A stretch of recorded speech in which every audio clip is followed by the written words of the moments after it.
Hello, everyone. Before we dive into today's episode, I wanted to remind you that my book, Drummers on Drumming, is available now on Amazon as both a paperback and an ebook. Based on the Big Fat 5 segment of this podcast, where I sit down with my favorite drummers to discuss the 5 records and stories that shaped their approach to the instrument, this book is packed with insights from the drummers who redefined how we think about the modern drum set. You can grab your copy now by checking the link in this episode's show notes or simply searching Drummers on Drumming on Amazon. So thank you for all the support, and now let's get into the show.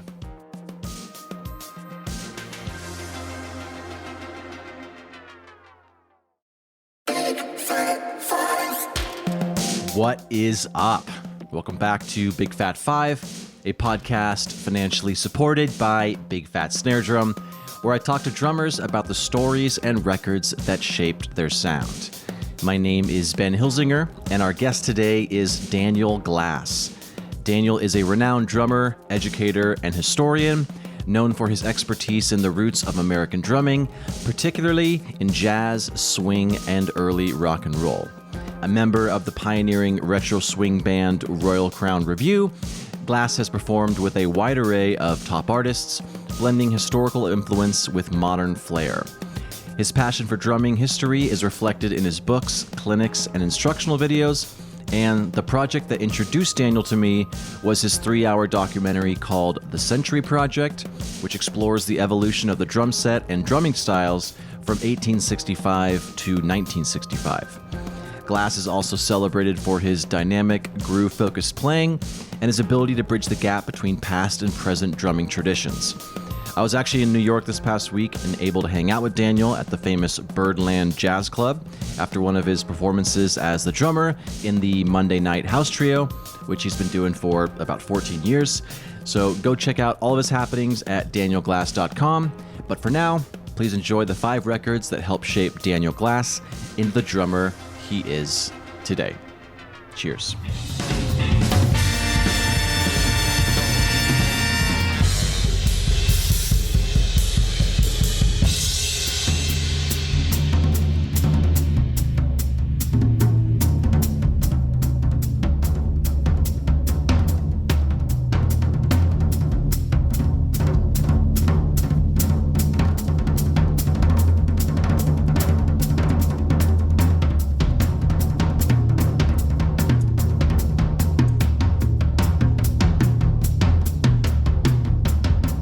Before we get going, is that the Century Project bass drum head behind you?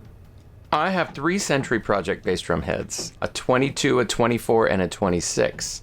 We were going to use them on the different, vintage kits and stuff that we had. I think we ended up just sticking with the 24, which was on the more modern DW kit that I used kind of near the end of the Century Project. And I mean, by modern, I mean it's their classics kit, but it was the only kind of new kit that we used, but it has a retro look to it. Unfortunately, I live in a tiny apartment in New York, so almost all the gear from the Century Project is kind of scattered around in different spots. It saddens my heart because I'd like to have it all in one place, and I'd like to be able to have it all set up somewhere, but as you know, there's just so much gear. I get exhausted thinking about it. Well, I hope it goes without saying, I'm just a massive fan of that project, and everyone who doesn't know, I'm sure I've already talked about it in the intro of this show, how much I like that. The whole DVD, the whole story you tell. You're such a good storyteller, which also got me into, I think, which is one of the ones I talked to you first about when I emailed you, the Earl Palmer, kind of deconstructing his playing, and then I ended up buying his book that you suggested. It was such a fun... I love your podcast. I love your show. If I could in any way encourage you to keep doing it, do more of it, I would, but I understand you're an extremely busy guy. But thanks for all you've done so far with that show. Sure, thanks. I mean, I recently launched a blog that is supposed to sort of be like that, where as a teacher, I'm really into what I call the motion-based system. That's kind of my method of teaching, which sort of talks about drumming in terms of motions as opposed to patterns. So much drum education is just all about patterns, and patterns are great. We all need patterns, but at the end of the day, patterns don't really address the most important aspects of drumming, which are, what is our job as drummers? What do we need to really be doing in order to be employed? from my perspective, that's the most important thing. Yep. And by employed, it doesn't even mean that you're a professional drummer in a band or you're making a living as a freelancer or whatever. It just means that people want to work with you and you're doing what you want to do as a drummer. Like you're reaching your goals. And really, if you get down to it, in a nutshell, because I have this online course called Finding Your Golden Groove that talks a lot about that and introduces people to the motion-based system. And amongst my many dreams that I'm trying to bring to life is I want to kind of create the Daniel Glass universe, which is called Drumming in Motion. I even have the URL already, but that is basically a series of courses, and then there'd be some coaching stuff as well. That, this is what I've been doing with my private students for 20 years, is introducing them to understanding drumming in terms of a series of motions as opposed to patterns. Of course, patterns will come, but if we can really understand and look at the history, I'm a historian, obviously, so if we can understand what has made American drumming successful over the decades, over the last century, why the rest of the world always ends up adapting American popular music as its popular music, that has to do with the way we play groove. And I talk about something called the American pulse, which is like the idea of giving your groove has two seemingly contradictory ideas. It has forward momentum, which makes people move in whatever milieu you're operating in, but it also feels laid back. And this is kind of the magic of, you could say, the African American adaptation of European American music and rhythm. And it continues generation after generations from, say, ragtime to hip hop. So what I talk about with the motion-based system is unraveling this concept of the American pulse and understanding how the way our limbs move, in whether you're a rock drummer, whether you're a jazz drummer, whether what you're doing is straight eighth or 16th based like funk, or swung based like blues or jazz, it all relates to motions. And if we understand motions, the very first thing we could do is capture the essence of the groove, which is what the rest of the world wants. They don't give a shit about chops. They don't give a crap about fancy patterns. They really don't. Drummers are the only ones that care about that. And we care, and it's important. But like, if you can make time feel amazing, you're immediately going to be employable. People are going to want to play with you. So we should start there, right? Instead of like, okay, here's a basic groove, and then in the next lesson, here's 100 ways to make that more complicated. Because you haven't learned the basic groove, Mm-hmm. Like, you're not moving anybody with your groove. And that's the biggest problem, I think, with most drummers, is that I did that already. I did all that fundamental stuff. Well, did you? Did you really? Yeah, did you? Are you doing, are you doing your job? Or when people see you, are they like, and move on to the next thing, It's like, what's the difference between a Ford and a Ferrari, right? Both have exactly the same parts, both do exactly the same job. Why is it that the Ferrari costs $300,000 and the Ford costs $30,000? Just, there's a difference. And what is that difference, and how can we explore that as drummers? And to me, that's like, I love teaching that, because that is you have a goal and you have a practical way to transmit information to students. You could back it up with historical examples or whatever. It's kind of an overarching thing. And as you probably know about me, if you study any of my stuff, I'm into the big picture. So yeah. And so before we hop into your top 5, what was the criteria? Because I know I said the albums that helped shape you as a musician. Yeah. Was it in chronological order? What was your criteria? Yes. Okay, so to keep it short, I just tried to think of albums that I have listened to a million times and tried to understand why I did that, what about them. And then I also looked at all the phases of my life. As I've been in the business now for like 35 years almost. It's kind of crazy to think that I'm not the young pup anymore, but I still feel like I am internally. And if I went back and looked at, say, what has influenced me, what in my course of life, even from when I was a kid, that I had listened to 10 million times, and why. And that's kind of basically. And then like what I found as I put these things down is that there seems to be some threads that are always consistent that I was like, I never realized that. So maybe we'll get to those as we talk about the 5. Exactly. Yeah, either people get mad at me or it's a therapy session to make their list. So either I'm saying you're welcome or I'm sorry. Well, you noticed that I added 5 more. I did. To the honorable mentions, and I probably could have added another 10 more, but I was like, okay, gotta stop, Daniel. Take it easy. Yeah. Because I'm Mr. Thorough. I want to exactly. get all the details in there. So the first one is made in Japan. The artist is Deep Purple. Released year's 1972. A few of the key tracks that you put down were Highway Star, Space Truckin', The Mule. I'm sure, just like everything else, you could say a lot more, but those are the three you chose, and Ian Paice is the drummer. So how'd this get into your life? Who introduced it to you? All that jazz, and then we'll listen to one of these choices. Cool. So I grew up in a family of music lovers, although my parents were not musicians. And we did not have a TV. My parents were they weren't hippies, but they were hippie adjacent, you might say.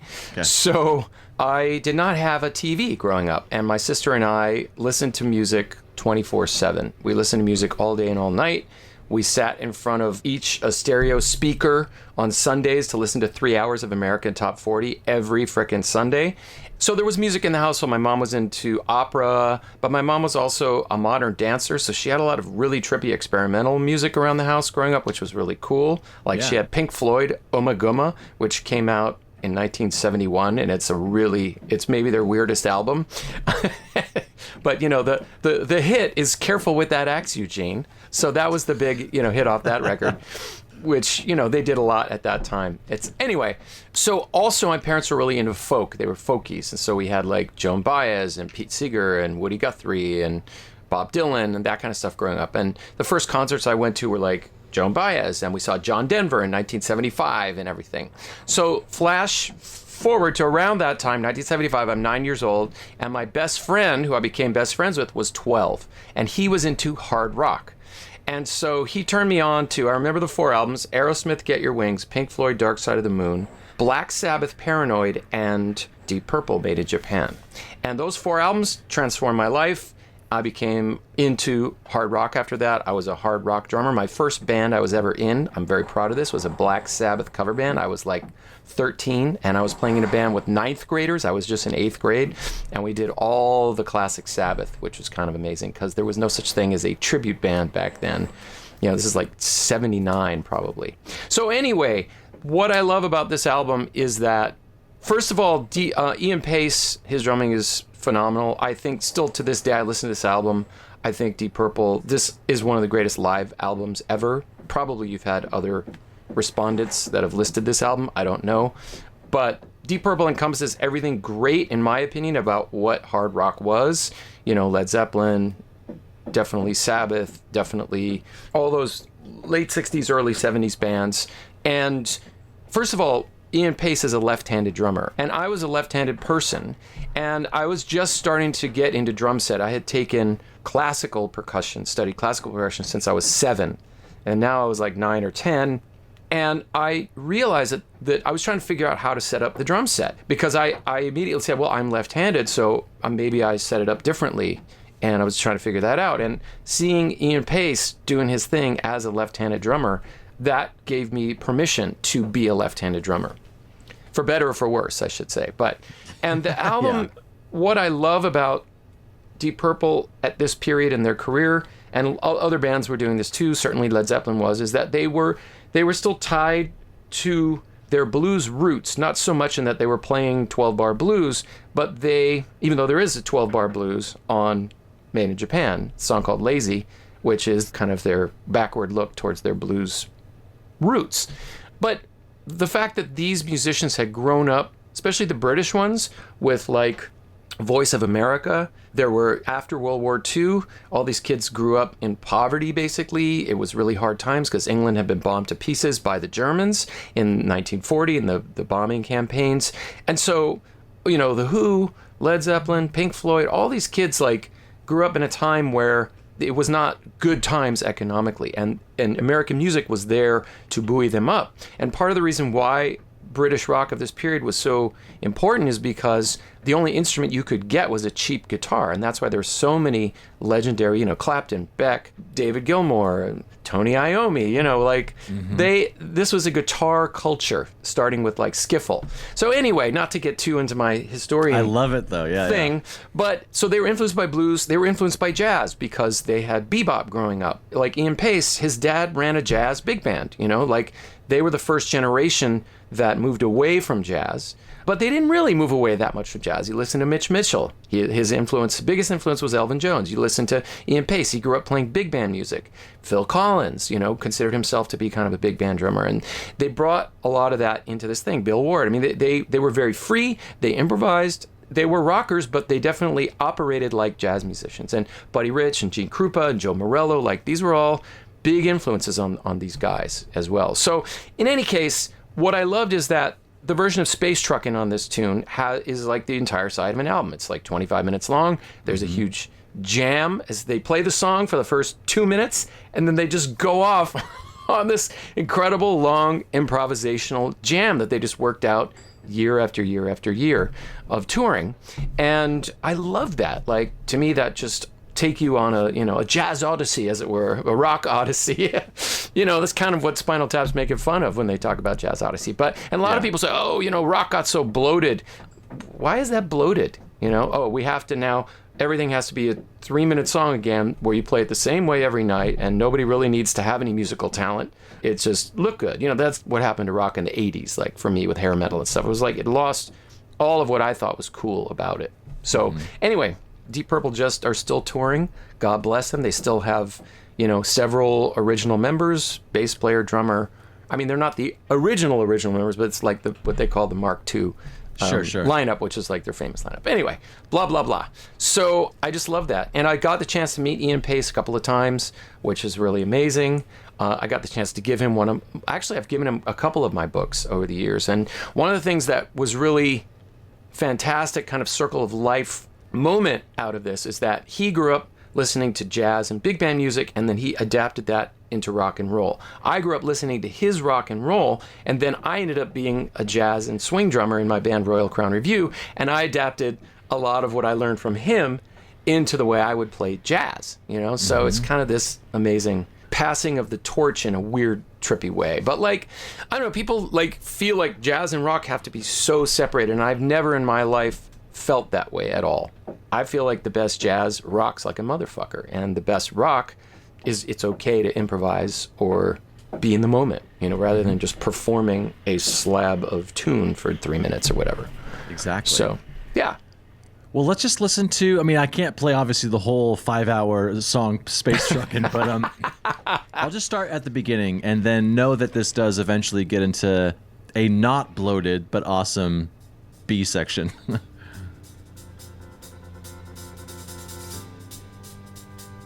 First of all, organ in rock, that Hammond B3 through a Leslie speaker, distorted like a guitar. It's like 2 guitars in the band. Just great hi-hat work, and it just builds into the tune. I don't actually like the song Space Truckin' that much. I just like the bloated jam they go into after they get through the song. So Deep Purple was like the loudest, they were literally known as the loudest band in the world, like Spinal Tap making fun of that. And the bass is so distorted, it's awesome.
Bands in the 70s that had the word trucking in their songs. It's just so, Grateful Dead, Truckin', Doobie Brothers, Rolling Down the Highway. It was like all these highway songs, Truckin', Getting in My Car, Highway Star, Nobody Gonna Take It's about a muscle car. It's just like, it was very much about like freedom and like following your journey, and still captured a lot of that zeitgeist of the 60s about like personal exploration and stuff. And I all of that appealed to me, because this is a thing, like there's some study that said that we still listen to the music that we loved at 14. Our brains are just in a particular place where if we're into music, we just imbibe it so deeply that whatever we were into then, we never stop loving that, no matter how much our musical taste may change. And I think that's definitely, for me, this album says it all. It just captured me, and I'm still listening to it. For all the times I wish I could stop loving the music I listened to when I was 14, it's still there. Exactly. And some of it, it's like, good, really? I mean, yeah. I'm not talking about those albums today. Yeah, exactly. Only the cool ones. Exactly, yeah, the ones you want to say publicly. So, yeah, let's go to number 2. The album's 3 quartets. The artist is Chick Corea. Release year's 81. And Sir Steve Gadd. Can't just do a Mr. in front of him. But no. Yeah, so anyways, talk about this record, and then we'll listen to some okay, Gadd. So we're jumping forward in my personal life a lot further. By this point, I went and got a bachelor's degree in psychology because my parents were in mental health. My dad was a psychologist, and music was fun and all, but I really never thought I would be doing it for a living. And then after 4 years of getting a bachelor's degree, I was like, I really don't want to continue with this. Like, this is not where my heart is. At the same time, when I was in college, I was playing in a Pink Floyd tribute band, and I was playing in a Zeppelin band, and those musicians were really good and really serious, and actually our concerts were like, we would outdraw the official student concerts. And so it was those bands, I was getting a taste of like, man, I love this. I mean, I'd always loved it, but like, am I cool? Well, I don't know about that, but it was just an awesome experience. And I went to school in Boston, outside Boston, in a town called Waltham at Brandeis University. And it just so happened that my senior year, a friend of mine said, I sell pot to this jazz drummer named Bob Gulati, and you got to come with me to see his free jazz band called The Fringe. Now, Bob Gulati had gone to Berkeley in the early 70s at a time when, like, Steve Smith was there. He was Steve Smith's classmate. They all studied under Alan Dawson, like, Gary Burton, and Matheny was there, and Jocko. Like, I mean, that would have been the amazing time to be at Berkeley, like when it was just a small bunch of radical renegade upstarts who were like rewriting the face of music, basically, while they're still in music school. It's like, so anyway, I went and saw Bob Gulati play, and I'd always liked jazz, but I really didn't have any access to it. And when I saw him play, I was like, and then I began to study with him, and I just spent 5 months after I graduated from college studying with this guy, Bob Gulati. And after 5 months, I realized that, like, what I loved about music was its limitlessness, and especially jazz, that with jazz, you could spend 24 hours, 7 days a week trying to get there, and you're never even going to get close. And that, like, inspired me so much. It's also, like, one of the crushing hardships of being a jazz player is that knowledge that, like, you're always going to be upset because you're not where you want to be. Sure. But, it's also just super inspiring. I should say that. So, and Bob Gulati was, like, married. He had kids. He lived in a house. Like, he made his living at music. It was like a normal middle-class human. I was like, oh, you can do that? So, I came from a nice middle-class family and all that. And I was like, okay, well, maybe this can work. So it took me another couple years. I was traveling and this and that. But I ended up going back to Hawaii. I'm from Honolulu. And I lived in my parents' house for a year, and I was just like working at a TGI Fridays, like 80 hours a week to earn money. I was shedding regularly. I was starting to teach. I was starting to gig, just having those first experiences. And so during that time, I would go into record stores and I would buy vinyl because vinyl was cheap. We were into the CD age already, but you still could. This is like 90, but you could still buy a lot of vinyl, and it was super cheap. And I was getting into jazz, and that was really my first awareness of Steve Gadd as, I knew who he was. I knew, like, oh, he played 50 Ways to Leave Your Lover, and he was like the drummer on SWAT, like the theme from SWAT. But I didn't realize, like, Steve Gadd as Steve Gadd. So I found this album by Chick Corea called Friends, which the front cover is kind of why I bought the record, because it has like 4 Smurfs on the cover. That was when Smurfs were really popular. And those 4 Smurfs are holding instruments. They had a keyboardist and a drummer and a sax player, whatever. So I ended up buying that album, and then when I listened to that album, my whole mind was blown completely. And so I got into that period of Chick. Chick had such a long career, but anyway, that phase of Chick Corea, the Leprechaun, there's a bunch of great albums that they made. And so to me, the ultimate album of that period is this album, Three Quartets. And honestly, I only listened to the 2 songs that I put in there because Steve Gadd's playing is so awesome.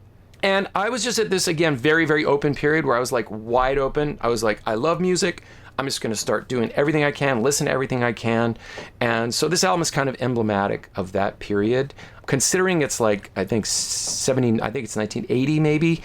It's so badass. I would play the beginning of the first song, even though Gadd does a solo on this. That it's like now we all kind of know the Gadd licks, but at that time there was no YouTube. You couldn't just watch Steve Gadd videos for 3 hours. Like you had to discover, because Gadd would play on a lot of like R&B records and played with Al Jarreau, and he wasn't totally going crazy.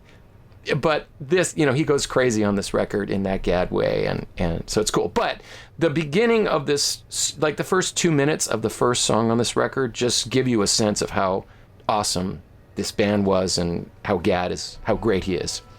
All right, here's quartet number 1.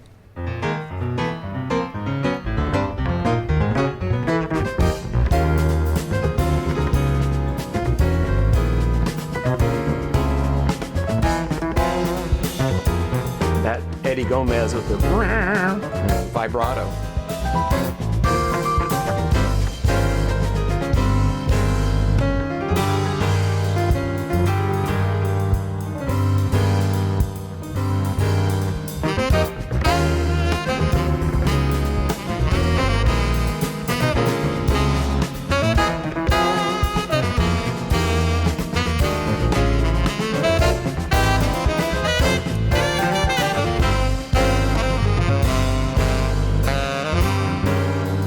All right, check this out.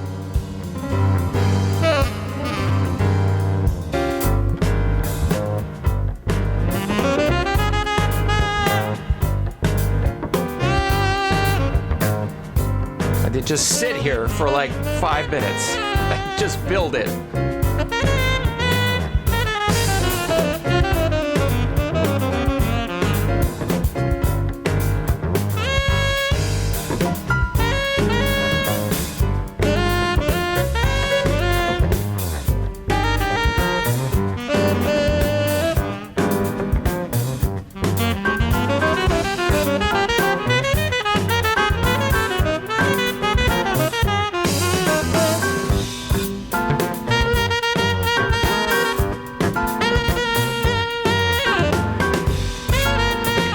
So good. Yeah. Anyway, I mean, it just goes on and it just builds to like absolute insanity. So you can imagine me as like, I think I was 21 or maybe 22 when I started hearing all this music, and I was like, it was brand new to me. And I mean, I still listen to this record all the time. And I have a great, I met Steve Gadd. I've met him a few different times at clinics of his and stuff, but I play at Birdland a lot. I'm the house drummer, Birdland Jazz Club in New York every Monday. I've been the house drummer every Monday for 14 years now. And there's an upstairs and a downstairs room. So I work a lot in both rooms with many different artists. And I was playing downstairs with this crazy swing.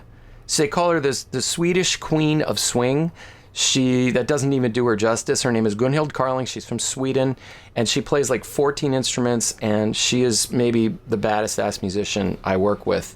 She grew up in a family band, but her thing is like Louis Armstrong, and she plays 20s, 30s, 40s, 50s kind of stuff in that very traditional jazz vein, but she tap dances. She plays 3 trumpets at once. She plays a trumpet balanced on her mouth while playing the bass, and the trumpet just sits on her mouth, pointing Jesus. upwards, and just by manipulating her embouchure, she plays like a little tune while playing bass. I mean, she plays harp, and by harp I mean harmonica and harp, like orchestral harp. She plays recorder like jazz recorder, like more crazy than any, than anything you can imagine. She tap dances. I mean, it's insane. So working with her is like very high energy. Anyway, we're downstairs for a 3 or 4 night run.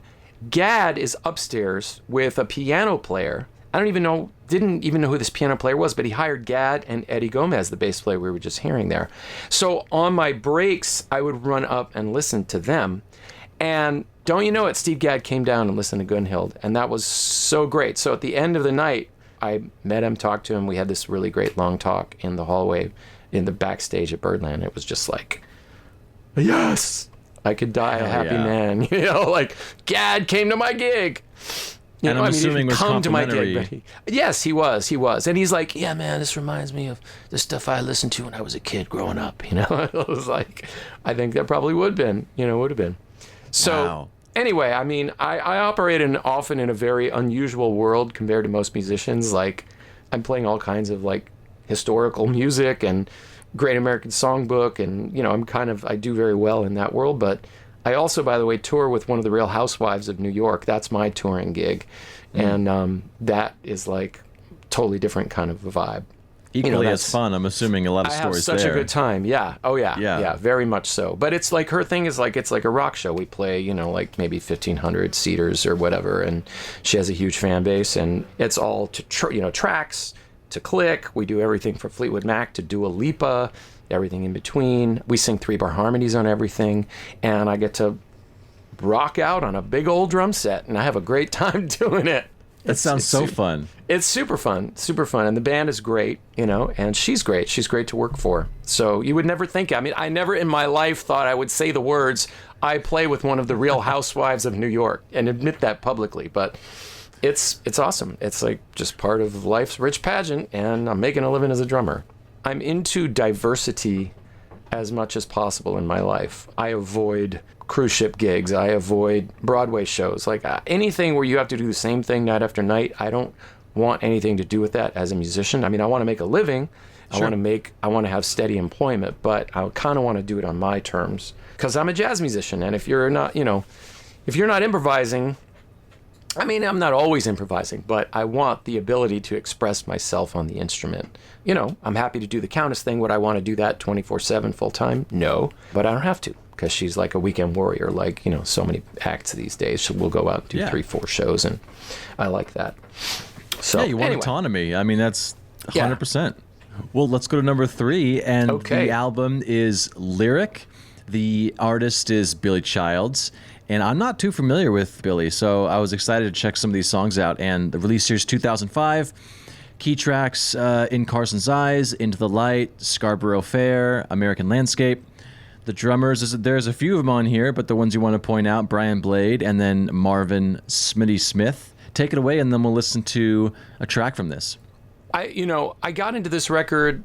Billy Childs is an LA-based jazz piano player, and he doesn't get the credit he deserves because he's incredibly gifted, not only as a piano player, but as a composer. And I got into this album right around the time it came out. I was lucky to see this band live at the Jazz Bakery in LA, which I don't think it exists anymore. But I don't think so either, yeah. Yeah, it was a great jazz club.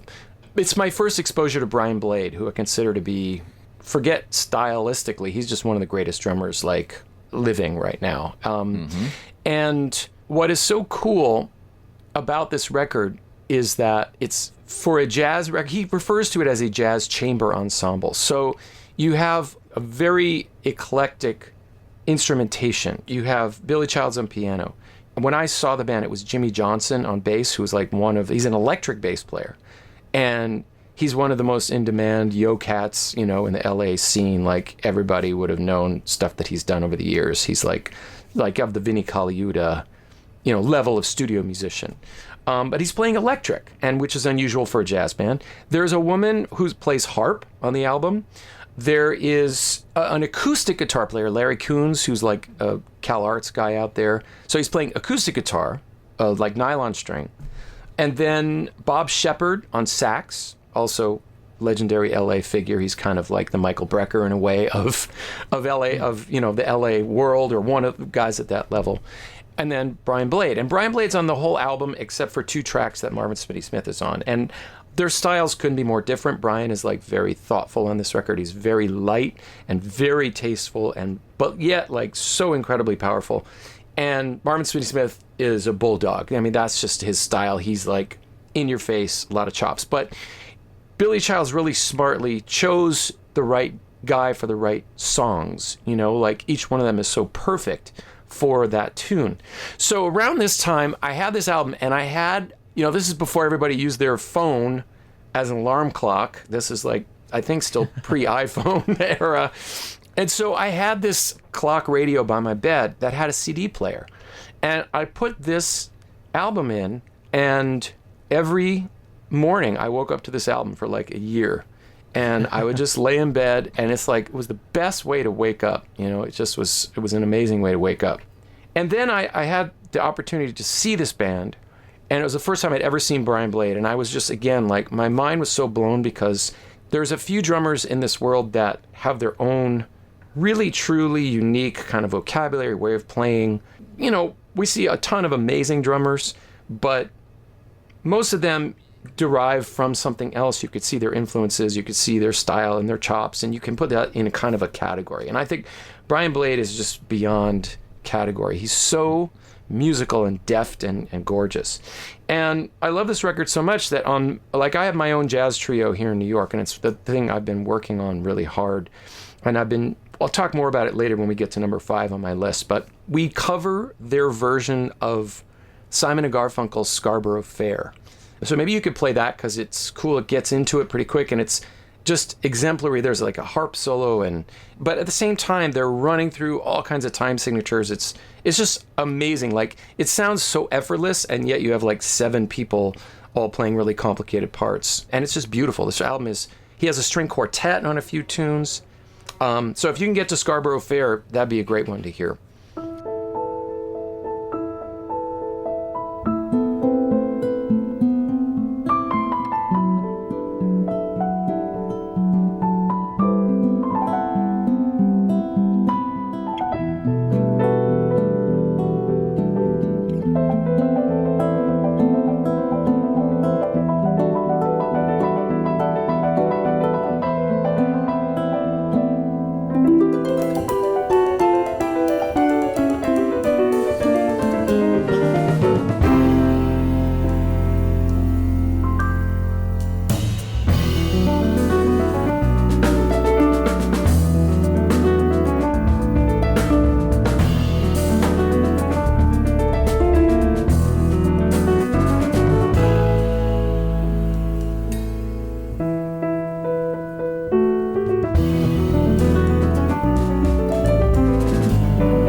Here's number 4. The album is Buffalo. The artist is Frank Zappa.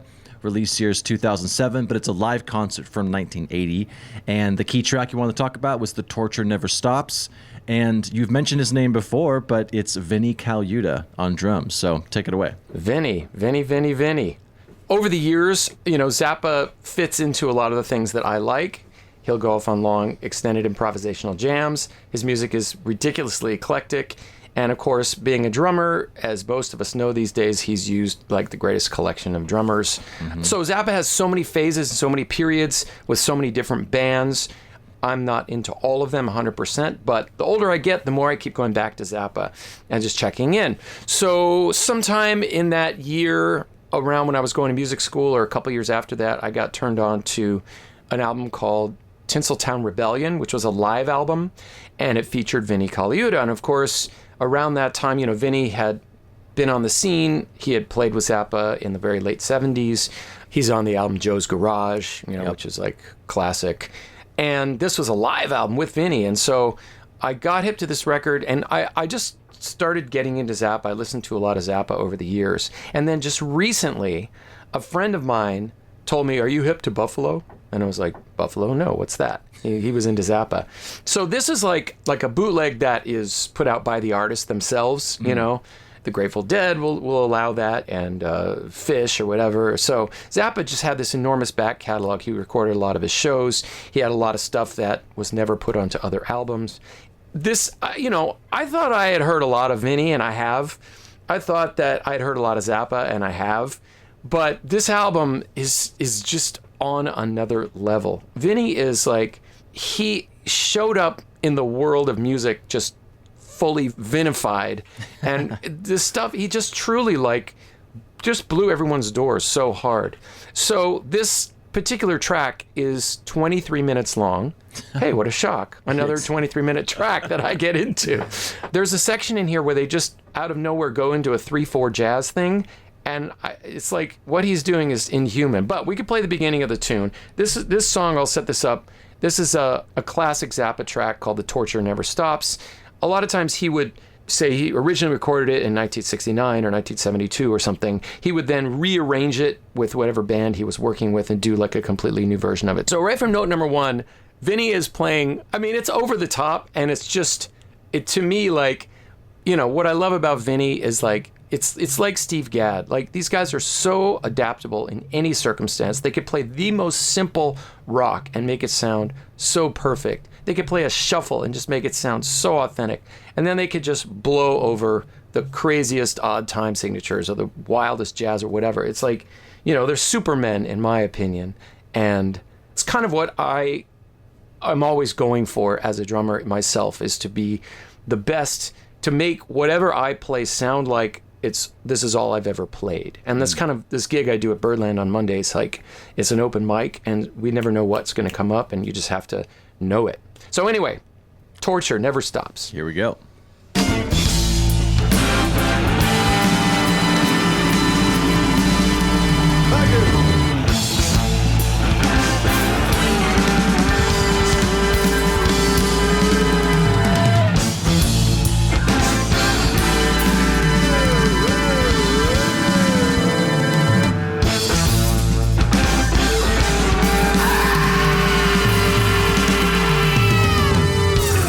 All green and buzzing. Totally breaks down. Can you imagine having seen this live? Wow. Prisoners grumble and piss their clothes and scratch their matted hair. A tiny little light from a window hole 100 yards away is all they ever get to know about the regular life in the day. And it stinks so bad, the snow's been choking and we've been greenish drops. In the room where the giant fire above the works and the torture never stops. The torture never stops. Wow.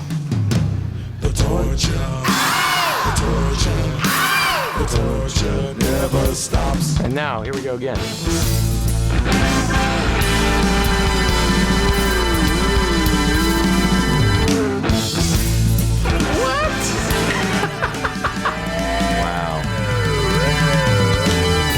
Slime and rot, rats and snot and vomit on the floor.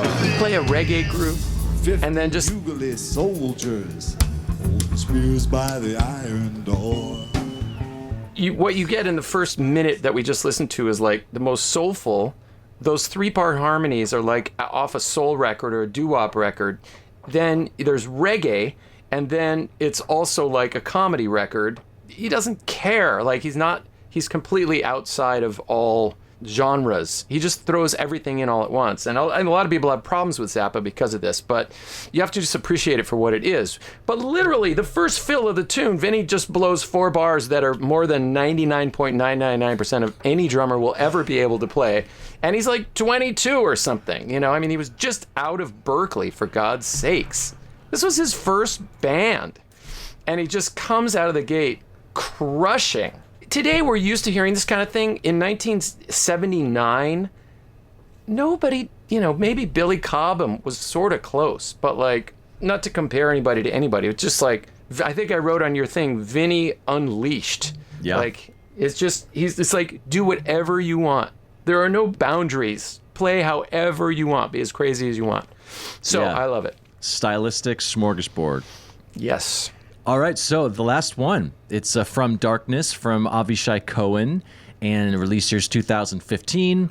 Beyond AB C-sharp minor and the titular track from Darkness are the ones you want to focus on. And then the drummer's Daniel Dorr, who I've never heard of until today. So I'm excited to talk about Daniel. But yeah, take it away. Well, I unfortunately can't tell you much about Daniel because he's an Israeli guy. And let me tell you super quick about Avishai. Avishai Cohen came to prominence in the late 90s playing with Chick Corea in the post-electric and acoustic band period.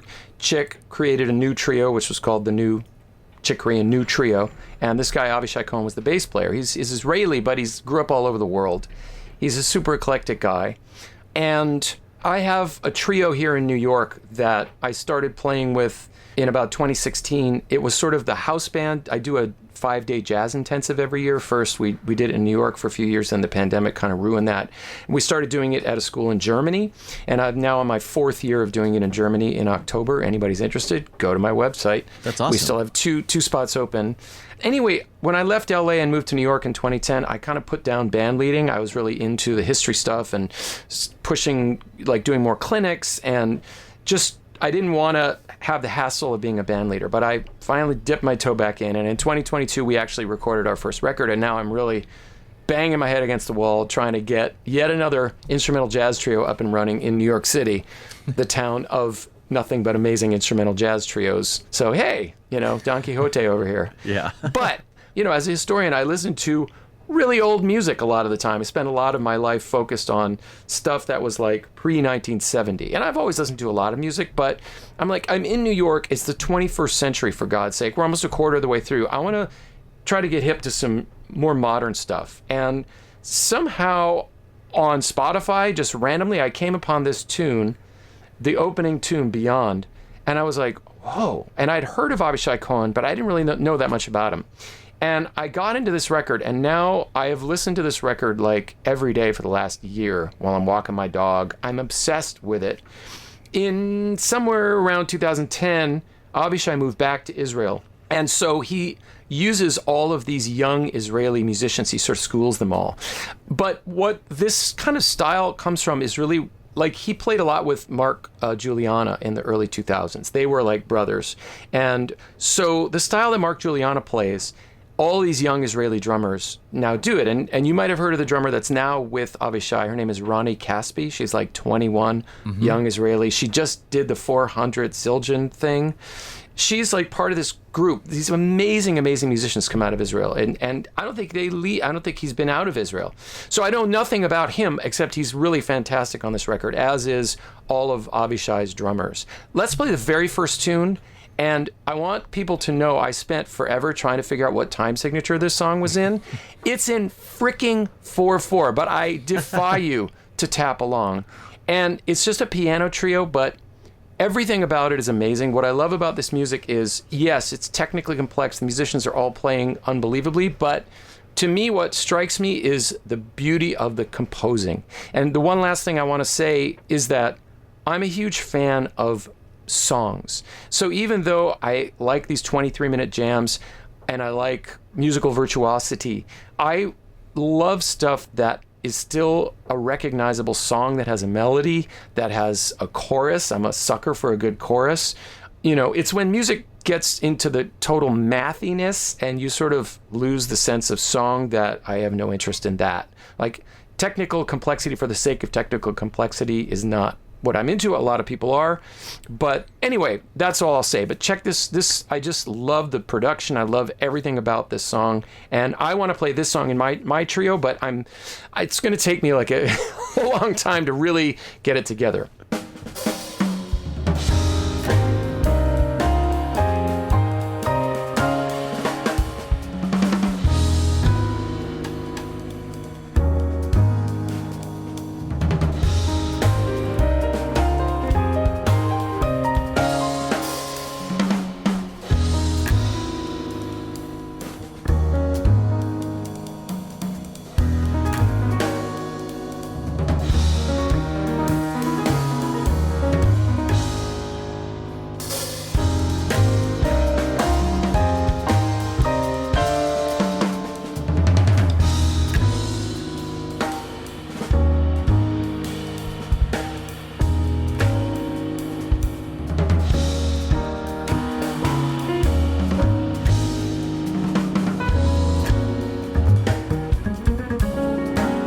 And check the bass work. He's an incredible bass player.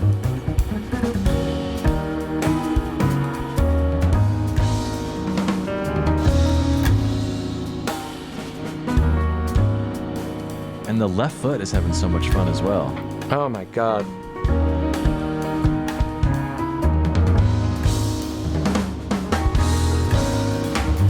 It's just like this beautiful landscape, you know? Yeah.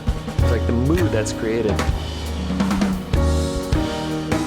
So cool. And all his music it's like everything I want 21st century jazz to be, you know? There's improvisation, there's incredible composition, there's incredible performance, the sounds are beautiful. It's like, that's cutting edge. So it's taken me a long time even to wrap my brain around it so I can I know what's coming and I can count along. And I found some charts on Avishai's website that you can buy, so I was able to get a bunch of them from this album. The whole album is there's Latin tunes, but it's not even a clave. I mean, there is some clave in there and stuff, but it's like, holy crap, it's kind of like that Chick Corea thing that we listened to, but like the 40 years later version with an alumni from Chick's band who took all of that from Chick, who's no longer with us. Mm-hmm. And what he's now doing, and a lot of like what Mark Giuliano's doing, and a lot of people would say, well, he's kind of the face of maybe the most modern style of drumming that we have today. It's jazzy, but it's not ding ding to ding. It's funky, it's straight eighth, but it's just like, I love it. This is what's inspiring me right now. And so I'm still going to the shed as much as I can. I go a couple times a week if I'm around, and I'm working on trying to just understand this vocabulary a little bit more. And it's hyper syncopated. Like the E's and the U's, the whole band can just turn on a dime with that stuff. This is the generation that grew up with a click. So not like me where I had to adapt to a click. I'm still adapting to play with a click, you know. They're like slicing the time into such tiny, and they just so easily do it, you know, like just from a rhythmic perspective. It's impressive to say the least. Yeah. So, well, unfortunately, I do have the heart out, but you mentioned at the beginning you do have 5 honorable mentions. So I'd love to have you back on because I do want to have those dissected. And I'm sure by the time we have you back on, you'll be able to have more time and think of 5 new ones that are 5 more honorable mentions. Well, I realized that I didn't put any historical music, and here I am with I'm the drum history guy, and I didn't put anything earlier than 1972. And I'm sort of like, is that cool? So I included some older stuff, because I'm certainly influenced by that music. But my head right now is not in that older music. I'm into trying to be a 21st century drummer and push forward and become a better jazz drummer in the environment in which I live. So that's why my brain that's why I'm listening to Highway Star by Deep Purple.